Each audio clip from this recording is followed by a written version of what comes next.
और सुनो दरिया खान, सुनो आप मेरी बात, अभी आता हूं उसके ऊपर।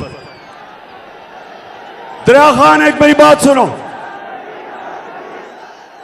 जब हजरत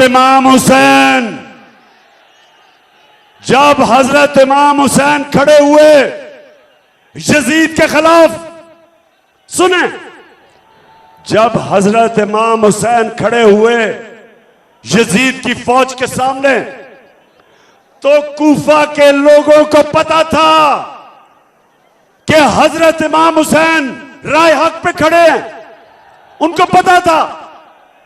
लेकिन यजीद के जुल्म के खौफ से कूफा के लोगों, उन्होंने मदद नहीं की हजरत इमाम हुसैन की। और हमेशा वो लोग पछताए, बाद में वो पछताए कि हमने इतना बड़ा सानिया होने दिया।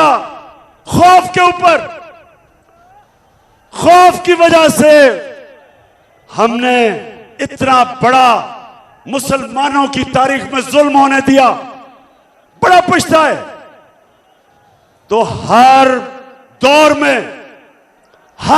में यजीद होते हैं, और हर दौर में यजीद लोगों के ऊपर खौफ फैला के, खौफ तारी करके, डरा के, दहशत फैला के उनको कंट्रोल करते हैं। फिर से वापस चलो, जो दावा है अल्लाह से, ला इलाहा इल्लल्लाह, कोई नहीं है खुदा अल्लाह के सिवा।